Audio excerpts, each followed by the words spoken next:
Senhor esteja convosco. Ele está no meio de nós. Proclamação do Evangelho de Jesus Cristo segundo João. Glória a vós, Senhor. Naquele tempo, os judeus discutiam entre si, dizendo: como é que ele pode dar a sua carne a comer? Então Jesus disse: em verdade vos digo, se não comerdes a carne do Filho do Homem, e não beberdes o seu sangue, não tereis a vida em vós. Quem come a minha carne e bebe o meu sangue, tem a vida eterna, e eu o ressuscitarei no último dia. Porque a minha carne é verdadeira comida, e o meu sangue verdadeira bebida. Quem come a minha carne e bebe o meu sangue, permanece em mim e eu nele. Como o Pai que vive me enviou, e eu vivo por causa do Pai, assim o que come viverá por causa de mim. Este é o pão que desceu do céu. Não é como aquele que os vossos pais comeram, eles morreram.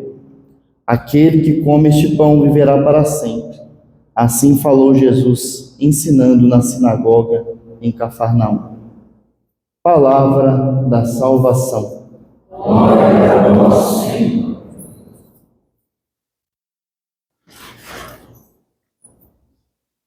Essas pessoas que estão ouvindo esse longo discurso de Jesus sobre o pão do céu, que Ele é o pão do céu, que Ele é que dá a vida, começam a se incomodar.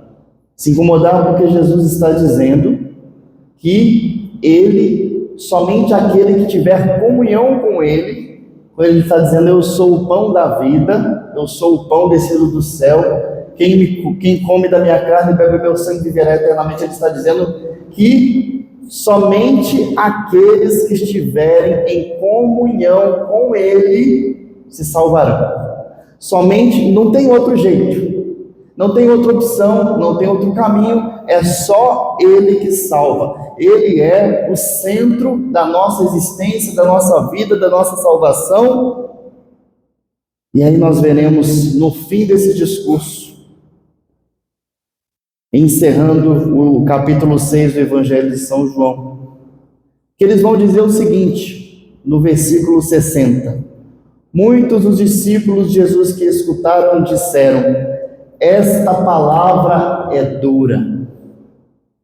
A palavra dele é dura, é difícil de engolir. E no versículo 66, São João vai dizer o seguinte: a partir daquele momento, muitos discípulos voltaram atrás e não andavam mais com ele. A palavra de Jesus é dura, porque quem quiser ser de Deus, quem quiser pertencer ao reino de Deus, tem que caminhar nos passos de Jesus do jeito dele, renunciando a si mesmo e carregando a cruz. Não tem outro jeito, e por isso é duro porque nós queremos fazer do nosso jeito, a nossa vontade, o nosso caminho, nós queremos dar um jeitinho, nós queremos fazer adaptações, nós queremos nos adequar, e adequar a palavra de Deus. E aí uma coisa que muito me assustou ontem eu vendo uma entrevista na TV Cultura, de um frei católico, eu não vou falar o nome porque eu não tenho dinheiro para advogado. Abre aspas, tem um advogado amigo aqui que vai me defender. Abre aspas para o frei. O nosso novo Papa vai conseguir fazer um esforço de alguém que não decepciona o mundo. Alguém que não decepciona o mundo. Mas Jesus acabou de decepcionar um monte aqui. E quando foi que Jesus falou assim: vem para cá, pessoal, que eu vou dar uma...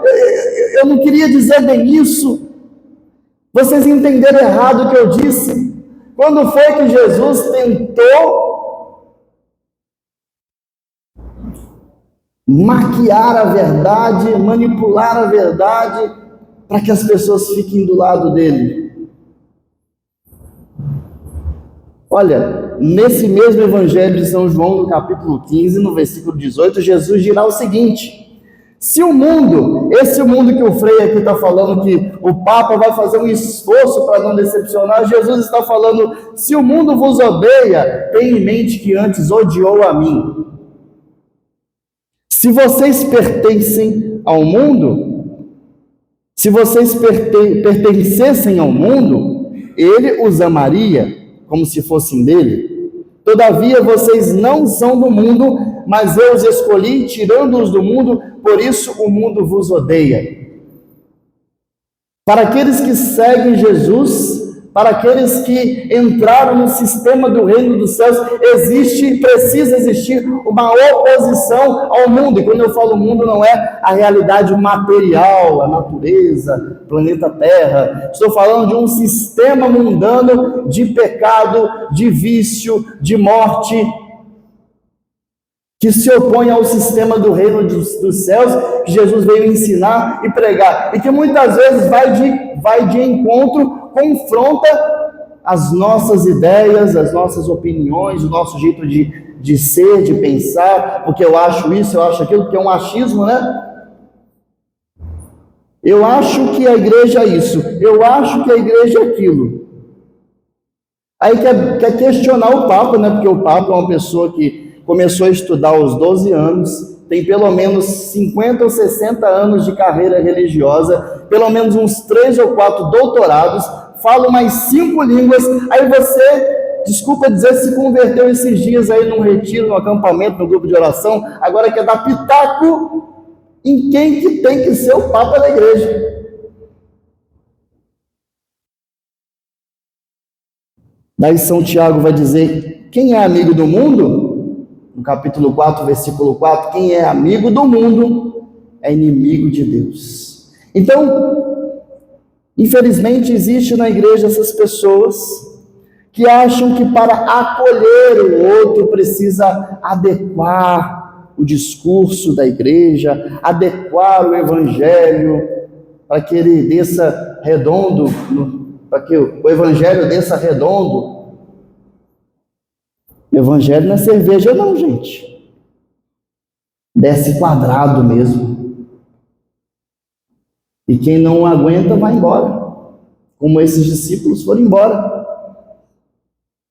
Por isso, não fiquem chateados com esse Frei, porque na igreja, desde o princípio, já tinham pessoas assim.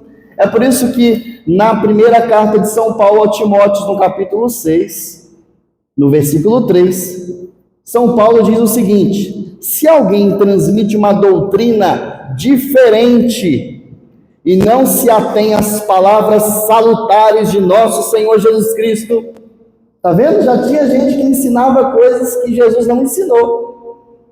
Se alguém ensina algo diferente das palavras salutares de nosso Senhor Jesus Cristo, e o ensina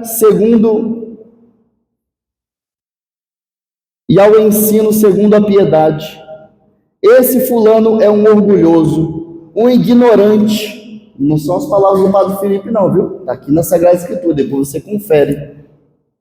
É um ignorante, alguém doentiamente preocupado com questões fúteis e contendas de palavras.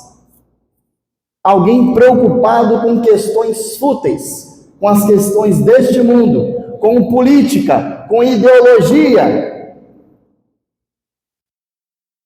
Está vendo como a palavra de Deus é atual?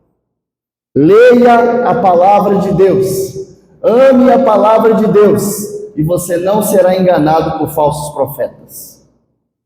Ou você estará mais enraizado, mais fundamentado em Jesus Cristo, ou você vai deixar de seguir Ele, porque as palavras dele vão ser duras demais para você.